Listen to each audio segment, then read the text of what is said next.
Hello everyone and welcome to another Warcry battle report. Today the Askurgan Trueblades will be facing off against the Ydrilan Riverblades on a custom battlefield made with some Dungeons and Lasers terrain, including a river and some of the base set Warcry terrain. So without further ado, let's introduce the warbands, pull some cards, and let's see what this battle has in store for us. Starting with the Trueblades Hammer Squad, it will contain the warband's leader, the Askurgan Exemplar, joined by two Askurgan Acolytes with bone-hilt falchions. Moving on to their Dagger Squad, this will be their smallest squad, only containing two Askurgan Ascetics with a Howling Glaive. And lastly, for their Shield Squad, it will contain the Curseblood, its good friend the Askurgan Pariah, and lastly, an Askurgan Acolyte with a Throat Taker. This brings us to the Hammer Squad of the Riverblades, which will contain a Crest Dancer with Twin Spear, a Crest Dancer with Roped Sickle, and lastly a standard Stream Runner with River Steel weapons. Moving on to the Dagger Squad, this one will contain the warband's leader, the Pure Flood Seneschal with, in this case, the Ydrilan Warglaive, another Stream Runner, and lastly another Crest Dancer with Twin Spear. Moving on to their final battle group, the Shield Squad, it will contain another Crest Dancer with Twin Spear, and three Stream Runners, with the last one having the Crest Blades. Now, before I start pulling some cards, I thought it would be fun to introduce some terrain rules with this custom terrain set. Starting with the Raging River. Whenever a fighter will move through or end its activation in the river, a dice has to be rolled. On a 1 or a 2, the fighter is swept away towards the end of the river and suffers d6 wounds. For this reason, the fighters can either go around the river to avoid this effect, or use the bridge, for which I decided to borrow the rules from the Warcry Catacombs set. Whenever a fighter ends their activation on the bridge, a dice has to be rolled, and on a 1 the bridge will become unstable, and if then another 1 is rolled, the bridge will collapse. Since unlike the Catacomb set, this bridge is not suspended over lava, instead of taking out any fighters on the bridge, I decided to just treat it as a failure for the river roll and adding an extra d6 of falling damage. So then, moving on to the cards, I pulled Decimation for deployment, where the Riverblades will deploy in the blue zones and the Trueblades will deploy in the red zones. For the victory card, I pulled Seize Territory, meaning that during this battle, 3 objectives will be fought over, and whoever controls the most at the end of turn 4 will win the battle. In this case, the Ydrilan Riverblades ended up being the defenders, and the objectives were placed near the bell tower, near the ruined statue, and one was placed underneath the campfire in the small campsite. Lastly, for the twist, I pulled Winds of Fate, which just gave us an extra initiative die to work with. So, with the warbands introduced and the cards pulled, let's get straight into turn 1 initiative. Starting with the Askurgan Trueblades, they roll 3 doubles and a single. Moving on to the Riverblades, they roll a triple, a double, and 2 singles. In this case, both warbands refrained from using any of their wild dice, and so the first activation will go to the Riverblades. To start with, they will simply double move one of their Stream Runners to get closer to the center of the board. The Trueblades will then use a double for the rush ability on an Askurgan Acolyte with the Falchion, and they will enter move on the bridge. As he steps on the bridge, it creaks and sways under his weight. So, rolling to see if it is weakened, it seems to keep itself together, at least for now. One of the Stream Runners sees this as an opportunity and uses a double for the Rapid Rising Leap ability, giving it Fly and making it capable of double moving up onto the building, blocking the enemy fighter. Did however make an error here, as Stream Runners are normally not allowed to use that abilities, so my apologies for cheating a little bit on accident. In any case, the Trueblades will then move their other falchion-bearing acolyte closer to the river and the bridge. The Riverblades then put their Stream Runner with the Crest Blades in the corner of the map in preparation for turn 2, hoping to make use of their powerful reaction. The Curseblood then braves the river as well and tries to cross. Rolling to see if he's swept away, he manages to make it across safely and positions himself just out of reach of the enemy warband's leader. The Riverblades then double move over one of their crest dancers with twin spears, simply looking for a better position on the board. The Askurgan Exemplar then braves the river as well, hoping to join the Curseblood. So rolling to see if he is swept away by the river. Unfortunately for him, he is swept away and is put all the way at the end of the river. In addition, rolling to see how many wounds he will take, he will get 1 wound in the process as well, ending his activation in a not so great position. The Riverblades see this as a perfect opportunity to go on the offensive and thus double move one of their crest dancers with twin spears right into attacking range of the Curseblood. The Trueblades, however, see this as an opportunity for some cheap damage, and they use a double to move their Askurgan Acolyte with Throat Taker through the river. Now, seeing if he is swept away, just like the leader, he manages to make it through just fine, leaving him with 1 action to use his 3-inch attack range to the maximum.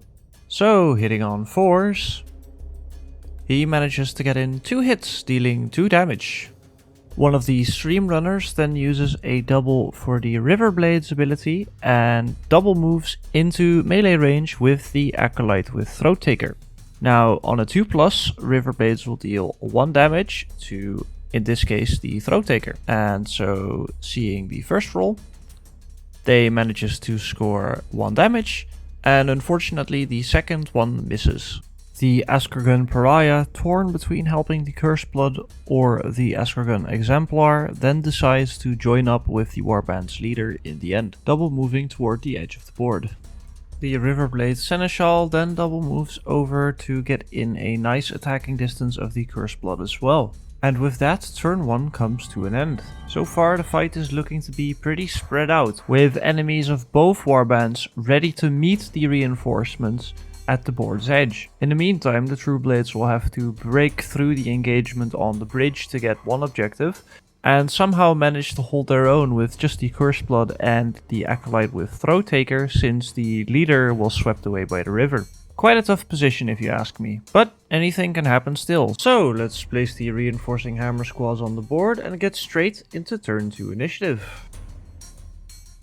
Starting with the Askurgan Trueblades, they roll a triple, a double, and 2 singles. Moving on to the Riverblades, they roll 2 doubles and 3 singles. Both warbands then sacrifice 1 wild dice while saving another to claim the initiative, and this way the Riverblades came out on top. So starting with one of the crest dancers with twin spears, he's gonna use the onslaught ability and attack the Acolyte with Throat Taker. He could use the Lofty Disdain reaction here to add 1 to his toughness, but he decides to take the risk and see if he can survive this attack. So for the first attack action of the Crest Dancer, hitting on 3s, the Crest Dancer scores 2 hits, dealing a total of 4 damage. Now moving on to the second attack action, they score a crit and 2 hits, dealing 8 damage, which combined is 12 damage, which is exactly enough to take out the Acolyte. The Curseblood then aims to take immediate revenge on the Stream Runner nearby. He'll use his first action to move into melee range, and then use his second for an attack action. The Stream Runner immediately uses the Lethal Gaia reaction, meaning that on rolls of a 1, the Curseblood will also suffer 3 damage. So hitting on 3s, he sadly only scores 2 hits and rolls a 1, meaning he deals 4 damage while taking 3 himself. This is not looking too good for the central engagement of the Askurgan Trueblades. The Riverblades then activate another Crest Dancer and once again will use the Onslaught ability, targeting the Askurgan Pariah. Hitting on 3s again, the first attack already scores 4 hits, dealing a total of 8 damage. As for the second attack action, they will score 3 more hits, dealing a grand total of 14 damage, just shredding through the Trueblades.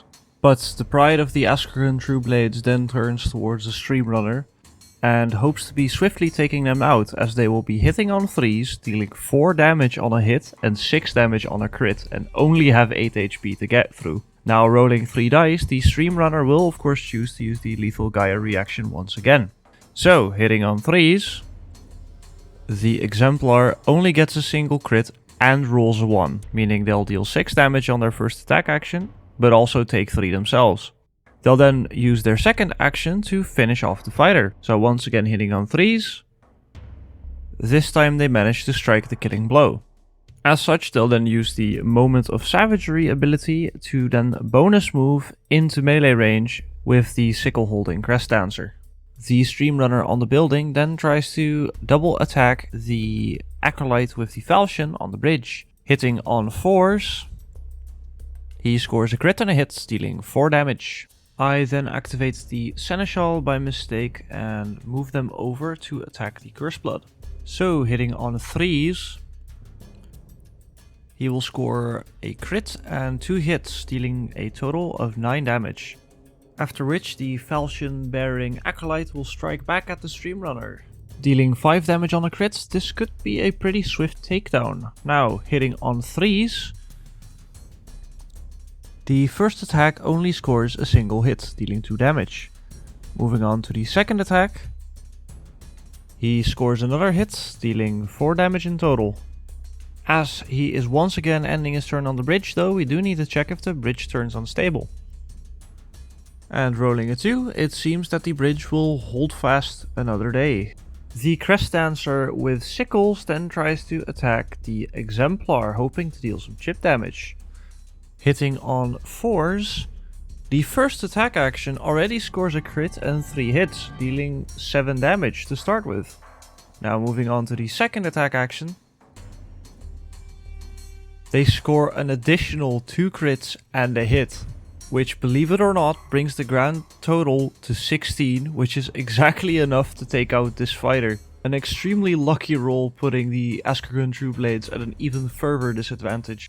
The Askurgan Pariah then tries to take out the Crest Spear in front of him, hoping to make some space for himself so he can respite with his triple. Hitting on 3s, on his first attack he scores 1 crit, dealing 5 damage.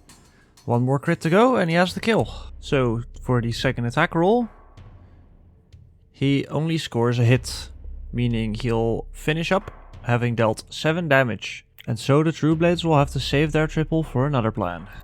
The Riverblades, now realizing that they also have gained a lot more control on the other side of the board, decide to relocate their central Stream Runner towards the building and the river with a double move.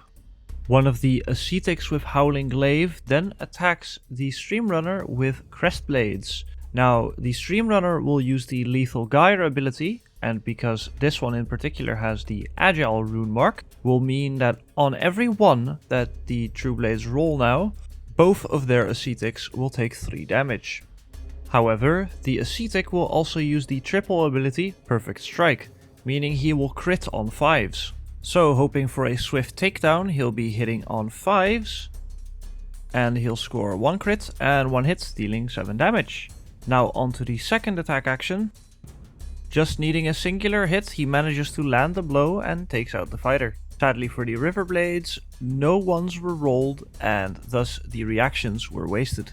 The Stream Runner, who has already taken a reaction before, then uses his final action to attack the Cursed Blood. Now hitting on 5s, he'll still score a crit and a hit, dealing 4 damage.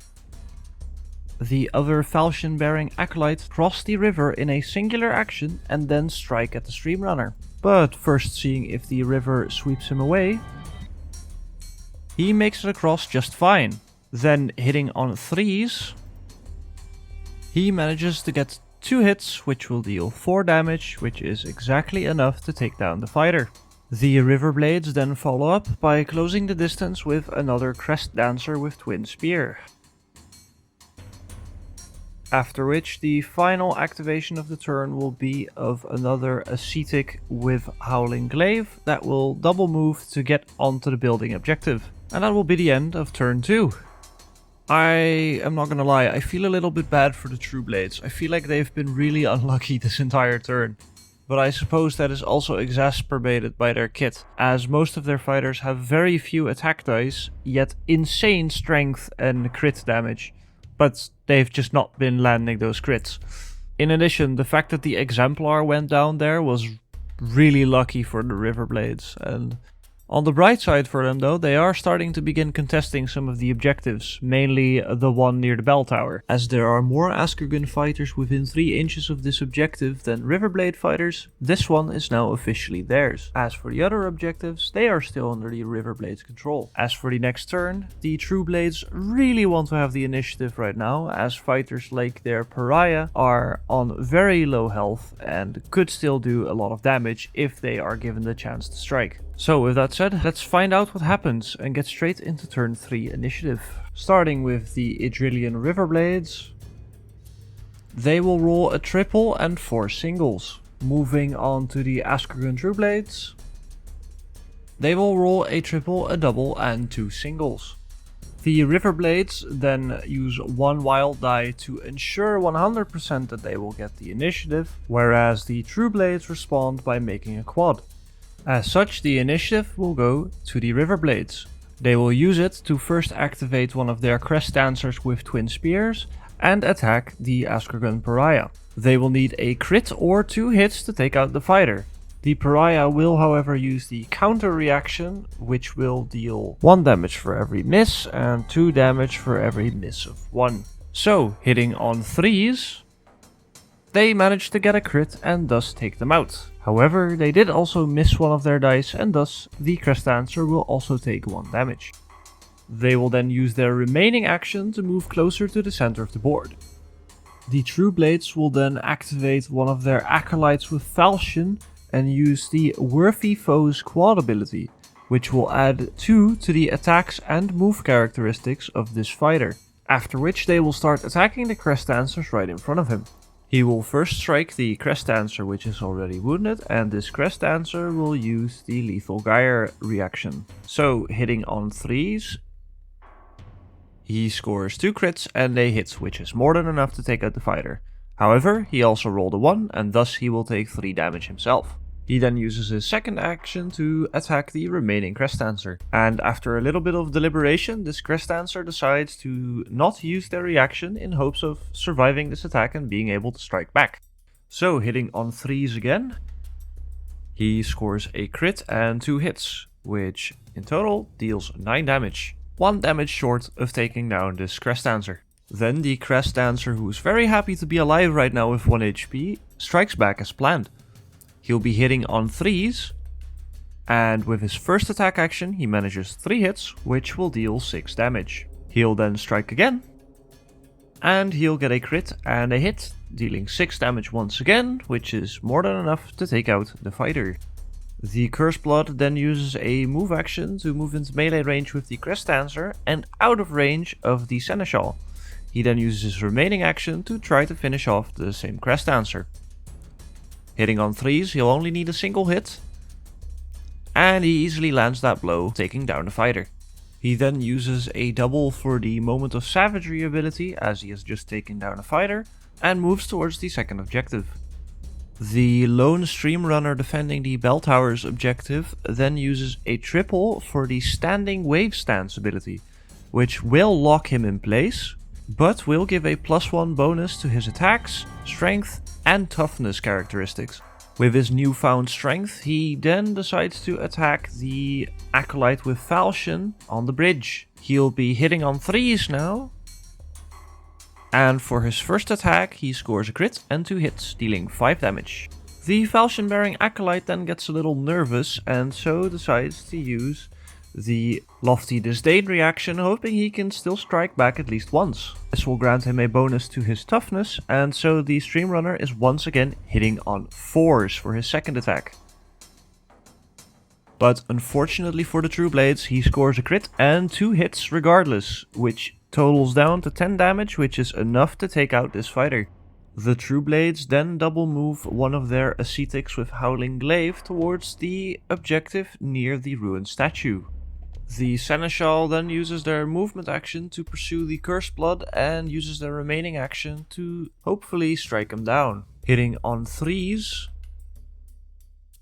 the Seneschal scores 2 crits and 2 hits. That brings the total to 14 damage in a single attack action. and that's enough to take out the Curse Blood. Another pretty significant loss for the Trueblades. The Ascetic with Howling Glaive on the Bell Tower objective aims to claim it for their warband to make up for this loss. So he'll be trying to take out the Stream Runner and hitting on 3s. His first attack action manages to do just that with a crit and hit, dealing 7 damage in total.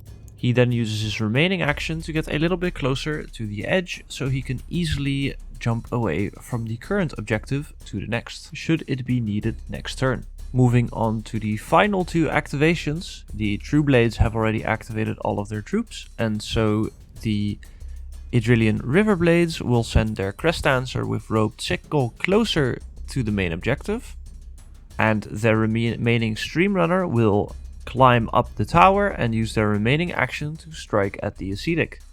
He'll be hitting on 5s and manages to score a single crit, dealing 3 damage. And that will already be the end of turn 3. Now, I'll be honest, I considered calling it here. The Askurgan Trueblades literally have 2 fighters left, while the Riverblades still have around half of their warband and their strongest warriors alive. Surely they can't win, right? Well, it's going to be difficult for the Riverblades to get reinforcing fighters near the Bell Tower. So assuming that the Ascetic near the Bell Tower can take out the Stream Runner, it'll definitely be in the Trueblades' control. In addition, if they manage to do so within 1 attack action, they can actually jump towards the other objective. And that's the crux of their last ditch strategy. Because if both Ascetics manage to make it to the Ruined Statue objective and body block in order to keep the Riverblades away, they would gain control over it by the end of the turn and win the battle. Because looking at the Riverblades fighters, the only way they can make it to this objective with the majority of their fighters is by double moving or by using an ability. So who knows, maybe they still have a chance. So let's quickly find out what happens by rolling for turn 4 initiative. Starting with the Riverblades, they roll a triple and a double. Moving on to the Askurgan Trueblades, they also roll a triple and a double. Both warbands will then also use a die to contend for initiative and 1 die to make a quad. So rolling off to see who gets to go first. The Askurgan Trueblades get the first activation. So first activating the Ascetic on the ground floor, the Askurgan Trueblades decide to go for an aggressive approach, and they will use their quad for the Rampage ability. As the ability value is 6, they will get to move over 6 towards the Seneschal and then attack him thrice. If they manage to take out the Seneschal here, they will have effectively won the game, as they can body block the rest of the Riverblades fighters from getting in. However, they have 18 health to still get through and only 6 dice to do so. So, hitting on 3s, they will roll all of them at once and all of their attacks hit. And there's a singular crit among them as well. However, tallying all the damages up, that only leads to 15 damage. 1 crit short of taking him out. But not all is lost as just yet. So long as that Ascetic lives, no one is getting close enough to the objective to claim it. But that's a worry for later, because the Riverblades will activate their Stream Runner near the Bell Tower in the hopes of sneakily still claiming that objective. They will use the Onslaught ability and will be hitting on 5s. For the first roll, they score but a single hit, so they will deal 1 damage. But they still have their second attack, which sadly for them is not any more impressive, so in total he will deal 2 damage. The Ascetic will then strike back, also using the Onslaught ability, in the hopes of taking him down in 1 go, so he still has an action left to get to the other objective. To do so, he'll need at least a crit and 2 hits. So, hitting on 3s, he manages to do just that, getting a crit and 2 hits, taking out the fighter. He then uses his remaining action to move horizontally through the air, aka jumping, and then falling down near the objective. This will, however, trigger a falling check, but they seem to be alright. Currently, the Ascetics are the only 2 fighters with a claim on the Ruined Statue objective. If they manage to keep these 2 fighters on the objective, they will be able to claim it at the end of the turn and win the game. However, the Riverblades tend to make short work of them, activating their Seneschal and also using the Rampage ability. If they manage to take out the Ascetic in 2 attack actions, they will have more than enough movement to get close enough to the objective and it will be game over. So, hitting on 3s for the first attack action. He scores 4 hits, dealing a total of 8 damage. With 7 more damage to go, he strikes again. This time, however, he scores 2 crits, dealing 10 damage, which is more than enough to take out the Ascetic. The Seneschal can then use their remaining move action together with their 1-inch rampage move to get into range of the objective. After which, they are able to get their Crest Dancer with Roped Sickle double moved in range of the objective as well. This will give control of the objective to the Riverblades at the end of the turn, and there is nothing the Trueblades can do about this anymore, and so victory will go to the Ydrilan Riverblades.